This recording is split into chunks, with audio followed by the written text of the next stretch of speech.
The momentous event is the launch of a book titled, According to the President, Lessons from a Presidential Spokesman's Experience, authored by Garba Shehu, a senior special assistant on media to former President Muhammadu Buhari.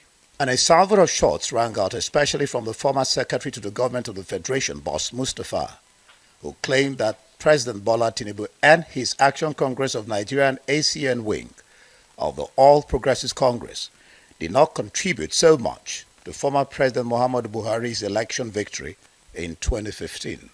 He says the merger of the CPC, ACN, AMPP, and APGA only produced 3 million votes to complement Buhari's existing 12 million votes that he had previously banked in the North, totaling 15 million votes. When you sum out the total votes that gave us the presidency in 2015, the aggregate of the total votes were 15.4 million votes.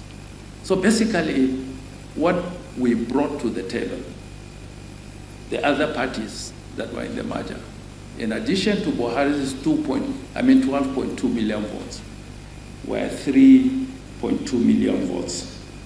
For former Vice President Yemi Osinbajo, Garba Shehu has written a very important book which details an account of the most serious moments at that time, including how difficult the job of a vice president is in Nigeria. The job of a vice president is possibly the most difficult in the world. It was His Excellency Umar Ganduje, former chairman of the APC, in his famous work, Deputizing, who humorously describes the conundrum that deputies face.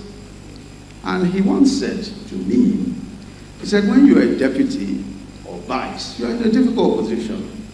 And then he would pause, like a great storyteller that he is, and then say, every action you take is likely to be misinterpreted. Not necessarily by your boss, but by the numerous people around you. President Bola Tinubu, who is represented here, says Buhari's era reflected an earnest attempt to reposition Nigeria for future resilience. From the restoration of fiscal discipline to the diversification of the economy, from the development of our critical national infrastructure to the transformation of our rail and road networks, and from the expansion of social investment programs to the repositioning of the agricultural sector, President Buhari's era reflected an earnest attempt to reposition Nigeria to future resilience. Former military head of state, General Yakubu Gowon, and other leaders eulogized Buhari, saying in his 8 years, the former president tried his best to contain the problems of Nigeria. As Nigerians, we must wholeheartedly support our armed forces, and as they risk their lives to keep us alive, we must not allow insurgency or insecurity to threaten the corporate existence of our nation. The chairman of This Day, an Arise News Media Group, Prince Ndoka Obaibana, who was deputy chairman of the occasion, released some of his encounters with Buhari, including an interview with him for Time magazine in 1985. In 1985, so as I laid out the interview as it was those days, the editor of Time magazine called me. Said, do you think this is not going to be published? I said, yes. They don't do a coup in Nigeria. So that was another momentous day for 25 years of Nigeria. So as with Garba Shehu, we're all witnesses to history.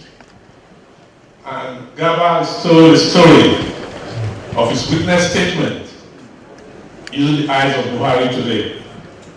And for the author is also a former president of the Nigeria Guild of Editors.